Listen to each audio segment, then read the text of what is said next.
Fala, torcida que canta e vibra, uma excelente sexta-feira. Estamos aqui trazendo mais um vídeo no canal com essas últimas informações e a repercussão dessa ótima vitória do Palmeiras no clássico contra a equipe do Santos na noite desta quinta-feira pelo placar de 2-0 no Allianz Parque. Estou trazendo um corte aí como a mídia está repercutindo e mais informações do Palmeiras que já não pode nem cochilar, né? Porque já tem jogo domingo contra o Mirassol no final de semana. Se inscreva no canal, deixa seu like, se quiser deixar a opinião de vocês aí nos comentários e vamos aí com o vídeo. Perfeito. Voltando para esse jogo aqui, porque daqui saiu o mais novo convocado para a seleção brasileira de Ancelotti, né? Olha lá, ó. Vitor Roque, vamos ouvir então, ele que foi o cara do jogo, que depois da partida conversou com o Renato Peters. Estamos aqui com o homem. Olha o que você fez, rapaz. Primeiro, é uma das melhores fases da tua carreira. Boa noite. Boa noite. Primeiro, quero dar glória a Deus por tudo que estou vivendo, pela vitória, pelos gols. E sim, posso dizer que sim, que é uma das melhores fases da minha vida, sim. Chega grandão na seleção, hein? Não, muito pelo contrário, chegar com muitos pés no chão, buscando trabalhar cada vez mais, com muita humildade, primeiro aqui no Palmeiras e, se Deus quiser, ter oportunidade lá também. Agora, olha o que você fez, cara. Olha lá. Vamos botar o gol aqui. Ele tá vendo o gol aqui? Quer narrar? Também agradecer o Flaco aí pela disputa, pela assistência. É um jogador incrível que eu tenho feito dupla aí. E só agradecer mesmo a todos os meus companheiros e dar glória a Deus, como sempre venho fazendo. Esse segundo aí, que categoria, hein? E o segundo gol também, o Veiga, nosso príncipe, nosso ídolo. Colocou eu ali na cara pro gol e fui feliz na finalização. A primeira bola, aquela escapadinha que deu ali, deu a impressão que ela deu uma escapadinha a mais e matou o goleiro. Foi assim? Foi, escapou, mas foi sem querer. Eu tava até falando ali com o Brazão que talvez se eu tivesse dominado certo, ele tinha pego, mas graças a Deus deu tudo certo e eu fui feliz nos 2 gols. Graças a Deus dominou errado, então, para o Vitor Roque, né? Que bom, terminou tudo bem. O Vitor Roque tem sido... Aliás, ele citou o Rafael Veiga também, aí a gente acabou de ver, né, nessa entrevista, exatamente por causa dessa assistência que eu tô com o Maestro, foi mais de meio gol ali. Vamos dar uma olhada, então, de novo nesse gol. Tô com o Maestro Júnior, foi mais de meio gol ali na conta do Veiga, que também reescreve a sua história, já que a gente fala de um Palmeiras de tantas caras, né? O Veiga, uma carinha tão conhecida, tão vitoriosa, tão artilheira na história do Palmeiras, também ganha uma carinha nova, né? Também se reinventa. Olha aí, ó. Estava reparando novamente ali, por exemplo, que quando a bola chega no Veiga, ele já dá essa opção de passe mais longo, né? Porque é ele que arranca, ele diz, como dissesse, ó, desenhou, faz o né? passe que eu vou chegar. É um movimento característico dele, foi o que você falou. Tá na última linha, todo, né? É o tempo todo isso. Às vezes o cara não vai nem receber a bola. Mas é importante fazer esse movimento para empurrar a última linha para trás e liberar espaço para jogador de meio campo, por exemplo, ou para o ponta do lado contrário receber um cruzamento na entrada da área. E assim, eu já ouvi muita coisa em relação a este gramado especificamente do Allianz Parque. Porque não adianta eu ter o meu conceito. Eu nunca fui jogador, não jogo lá, não conheço a diferença. Então eu gosto de ouvir gente do campo. Do métier. E uma das coisas que eu ouvi é muito difícil cavar neste gramado. Porque você não tem o espaço para você colocar o pé por baixo da bola e poder direcionar a bola da forma que você quer.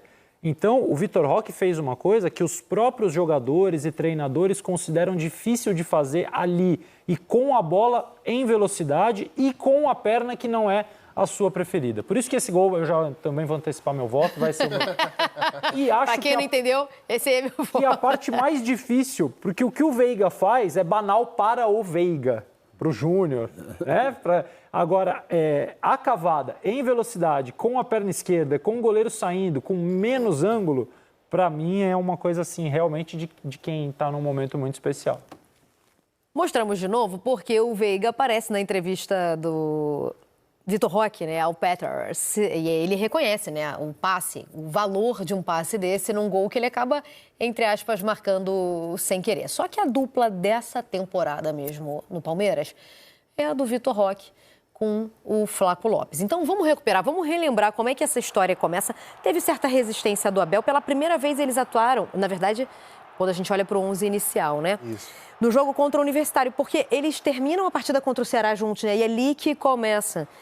Isso. O Flaco Ali que começa a história. Entra aos 12 minutos do segundo tempo contra o Ceará, e aí o time vira um jogo que estava perdendo em casa para o Ceará. Não era um grande momento do Palmeiras na temporada, tinha acabado de ser eliminado, por exemplo, para o Corinthians na Copa do Brasil, muito pressionado, sem Estevão, sem Richard Rios, e o Abel encontra essa solução aí.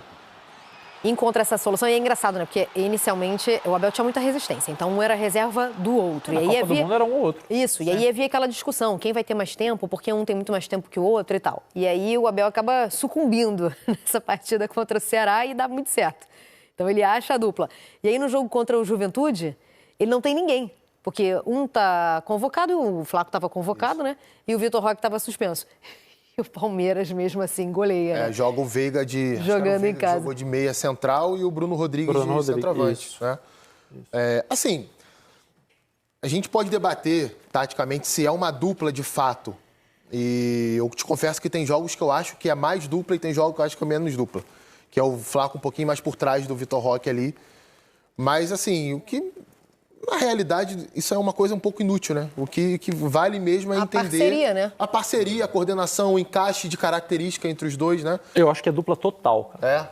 Eu acho que é dupla total, porque... Sabe que nos primeiros jogos eu não tinha essa sensação, cara. Eu achava que era o Flaco de meia e o Vitor Roque de centroavante. Talvez a dupla tenha se moldado de forma espontânea, de forma natural, a partir do momento que os dois jogadores começaram a perceber que, opa... A coisa acontece quando eu estou perto dele. A gente pode são encaixar. Características diferentes. Né? Por exemplo, quando o Abel usava um ou outro, né, tinha de acordo com a bola aérea, que o Flaco é muito bom, ou então tinha aquela história de atacar o espaço, que o Vitor é muito melhor do que ele. Quer dizer, por isso que a gente tinha essa dúvida. Será que esses caras vão conseguir? E a gente vê, principalmente o Flaco, que quando ele sai da área, que ele trabalha essa bola, ele trabalha muito bem. Ele trabalha muito bem. Ele faz aquela antiga meia ponta de lança, né? Isso. Ele faz muito bem e de acordo com o outro, que é muito rápido. Então, quer dizer, esse encaixe... A flecha, né? Como se fosse isso. A quantidade de passes que um dá pro outro, de assistências... É isso que eu ia falar, é difícil saber quem é arco e quem é flecha. Às vezes até troca. Exatamente. Se procuram, toda hora. E se a gente lembrar o Flaco antes de vir ao Palmeiras, eu lembro quando o Palmeiras foi contratar, eu não conhecia o Flaco. Então fui dar uma olhadinha nos jogos dele lá pelo Lanús, para tentar entender como ele jogava. E a primeira coisa que me chamou a atenção foi exatamente isso, porque ele tem o perfil físico de um centroavante, né? Tinha ali pelo tamanho e tudo mais, não é um jogador rápido, por mais que tenha ganho velocidade no Palmeiras, mas ele jogava no ataque do Lanús junto com o José Sandi, um jogador que até parou de jogar recentemente, centroavante muito experiente, né? Grande, né? Um jogador mais físico, né? Aquele 9 típico mesmo, né? E o Sandi jogou, inclusive, final de Libertadores pelo Lanús, jogou no Banfield também, um ano que o Banfield fez uma boa campanha na Libertadores. E o Lopes com o José Sandi era esse cara que saía da área, que preparava a jogada pro Sandi. O Sandi não era o Vitor Roque, óbvio, a característica totalmente diferente. Era aquele novão de área mesmo. Eram os três Vitor Roque. Pro lado. Isso, pra frente, pra cima e pro lado. E ele fazia muito bem esse papel, é claro, né? Hoje o nível dele é muito acima. A gente estava falando aqui, fazendo a brincadeira com o apelido dele, o Flaco é magro, né? Em espanhol. E eu vi há pouco tempo, o Palmeiras divulgou uma evolução física dele. Parece que ele ganhou mais de 5 quilos de massa magra desde que ele chegou ao time. E isso, ao contrário do que se imaginava anteriormente, gera mais potência, isso gera velocidade, arranque. Claro, na medida certa, feito pelos profissionais corretamente, o jogador seguindo uma dieta equilibrada para isso. Acho que a evolução dele também tem muito a ver com isso. Essa jogada que ele ganhou ontem do Zé Ivaldo... Se puder voltar essa jogada, eu vi mais um detalhe agora nessa Veiga? Jogada. Não, primeiro gol. Primeiro gol. Tá, eu achei que era mais um detalhe no passe do Veiga. Quem é? O Zé Ivaldo, que vai disputar. Normalmente no campo, né, sintético, a bola, a tendência, como a gente viu no gol do Coisa, você vê que ela não faz a velocidade, tanto que o Zé Ivaldo, ela dá uma meia trava, tá vendo? Ele meio que espera ela... Ele espera, ela vira ao encontro dele. E ela não vai, ela dá aquela, né? Aí é aí que o Flaco eu não tinha reparado. Há 2 anos atrás ele não ganharia essa jogada não, cara. Não ganharia. Inclusive o Abel chegou a falar algumas vezes em entrevista, fez uma crítica a ele, da questão que faltava ao Flaco ser mais argentino em alguns momentos. O que ele queria dizer com isso? Disputar esse tipo de jogada e ganhar. Atropelar o zagueiro. né? Ganhar no físico. E né? ele teve essa conscientização, além, é claro, da evolução física. Então, mas o Flaco chegou ao Palmeiras em 2021. 21, 21 ou 22? Ah, por aí. 21, Que seja 20, vamos na pior das hipóteses, 22. 21, Que outro time do futebol brasileiro oferece a um jogador 3 anos para ele chegar ao seu auge? Com a mesma comissão técnica. A gente está falando de jogadores que depois de 3 meses o fracasso é decretado. Não deu certo. Não deu certo, mas já 3 anos. Então, eu não sei... Ok, claro que tem o clube também, porque não dá pra gente dissociar. Tô achando aqui o ano de chegada, 22. 22. Óbvio que tem todo o mérito do Palmeiras, porque não dá pra dissociar, voltando então. Mas eu acho que tem... A gente usa muito a convicção quando é pra criticar, né? Ah, vai morrer abraçado com as convicções. Mas nesse caso, o que o Abel acertou nas convicções dele, a gente... Vamos lá. Ele insiste no Flaco, ele defende. Inicialmente há uma resistência, mas ele não abre mão do jogador. Sim. E o Flaco teve a oportunidade de sair, certo? O Flaco teve a oportunidade de sair do Palmeiras. Sim. O Abel não abre mão desse jogador. Com o Vitor Roque, mesma coisa. Teve muita crítica com a quantidade de tempo que o Abel dava para o Vitor Roque, não dava para o Flaco. Também não abre mão do jogador, nem da ideia original, que era usá-lo como titular. Você tem que escolher entre um e outro, àquela altura... Era o Vitor Roque. Então, assim, óbvio que tem o respaldo do clube. Eu entendi o que você falou, que outro clube daria. Tem que ver que treinador também pediria ao clube que desse, né? Mas quando eu falo de clube, eu tô falando do treinador. Você está incluindo o treinador, obviamente, claro, beleza. É o mesmo treinador esse tempo todo. E toda vez que eu ouço alguém falar assim, mas o fulano não abre mão das convicções, isso pra mim é um elogio. Não é um elogio? Eu também acho. Porque as pessoas confundem o convicto com o teimoso. É isso. São coisas completamente diferentes. Você ser convicto de uma coisa é fruto de um processo de estudo, de preparação. É fruto de uma convicção. Aquilo não surgiu do nada. Não é espontâneo. É quando você tem indícios claros de que você está no caminho errado, mas a convicção não. Então que bom que ele todo dia ali, está né? vendo, né? Quer dizer, estão estudando, vamos dizer, as possibilidades, o potencial, tudo isso. Porque o Flaco, quando veio em 22, ele tinha pouca idade também. Sim. Ele não é um cara que já tem uma bagagem grande. Tem 24 anos hoje, então em 22 tinha 21. 21 tá, né, desabrochando. Jogava num clube de bairro na Argentina, aí vem jogar no Palmeiras. É uma realidade totalmente diferente, dos maiores do continente. Mas eu me lembro que na época, com todas essas observações que foram feitas a respeito do Flaco Lopes, o próprio Abel disse, esperem mais um pouco, ele se adaptar, ele falou isso do Vitor Roque também. Também. mais um pouco pra gente... Ele acreditava. Sim, mas quando você tem um clube como o Palmeiras, né? A gente está falando, talvez não, certamente do clube que é há mais tempo mais organizado no país. Que tem os processos mais claros de formação de equipe, de contratação de jogador, de avaliação de atleta. Não à toa ganhou o que ganhou recentemente e revelou a quantidade, desenvolveu jogadores que a gente vê nos últimos anos. Quando a gente está falando de um clube como esse, o movimento da compra, da aquisição de um jogador, ele é feito baseado em muita informação e o treinador que está na ponta do processo ali, que vai treinar esse cara e vai escalar, ele está muito convencido que aquilo ali pode dar certo. Então ele sabe o que ele está falando, ele sabe onde o cara pode melhorar, onde o cara não está bem, ainda mais um cara com a qualidade que o Abel Ferreira tem como treinador. Então, às vezes a gente, e é uma coisa até natural, que a gente opinando, emitindo opinião durante tanto tempo de trabalho, em algum momento possa cair no erro de, talvez bater de frente não seja a melhor expressão, mas discordar de posicionamentos, teimosias, né, como o Losetti citou. Às vezes a gente confunde isso porque vira teimosia quando a gente não concorda com a convicção do treinador. E na realidade é outra coisa. Não, os teimosos somos nós. Somos nós. O cara tá lá todo dia, tem um monte de relatório na mão, de estatística e informação, e a gente, tá errado, a gente devia fazer o contrário. Ele foi a última palavra para contratar. Então, assim, a última palavra de quem é dele. Né? Eles trocam essa bateria desse GPS aí, que isso aí tá errado. Provavelmente, ele falou sobre isso do Felipe Anderson também, eu lembro disso. Quando o Felipe Anderson chegou, se tinha ali, mas não tá jogando... Cara, espera, o jogador precisa de adaptação, daqui a pouco ele vai... Né, se inteirar da forma como a gente quer que ele jogue, ele vai se desenvolver.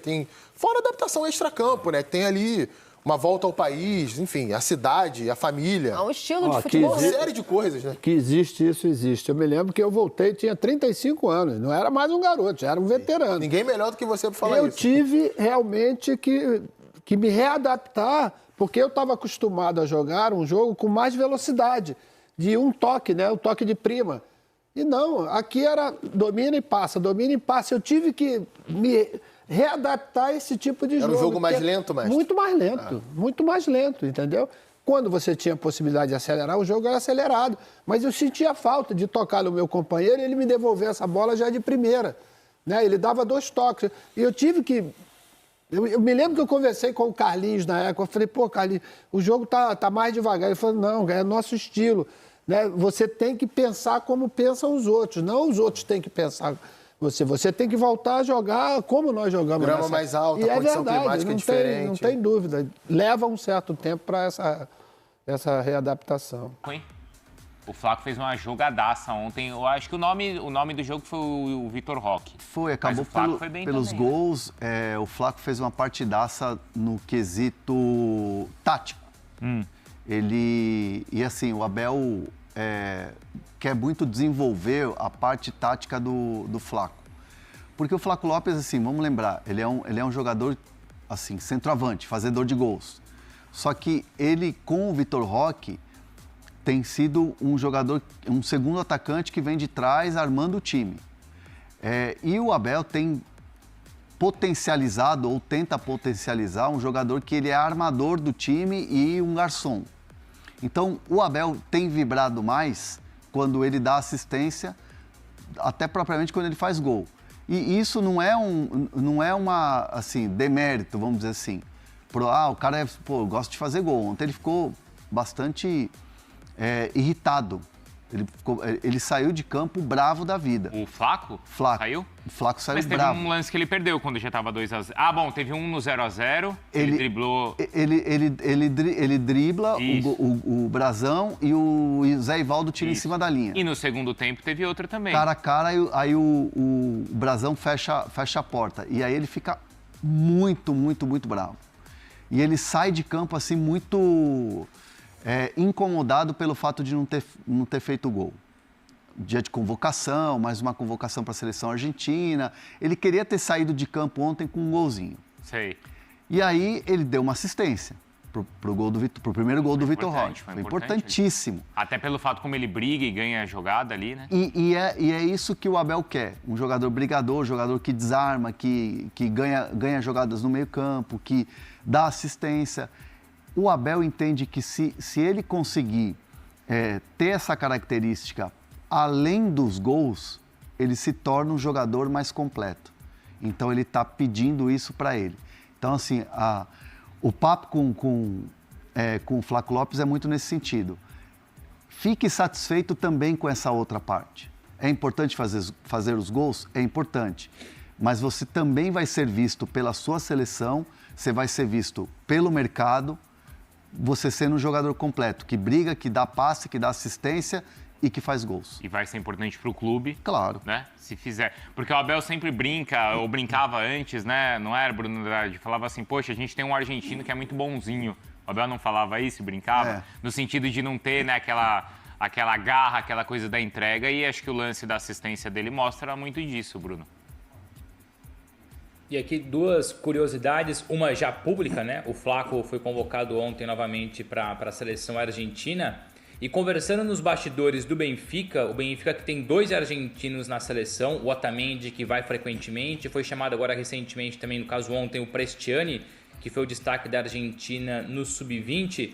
Sempre que tem um jogo no Estádio da Luz, eu tenho a possibilidade de conversar com alguns jogadores depois da partida, ou pelo menos tentar entrar em contato com alguns deles, eu sempre tento entender um pouco mais a visão que eles têm do Flaco, até pela curiosidade de morar fora, mas acompanhar muito o Brasil. O Otamendi, que é dos principais líderes, na ausência do Messi, inclusive, ele é o capitão.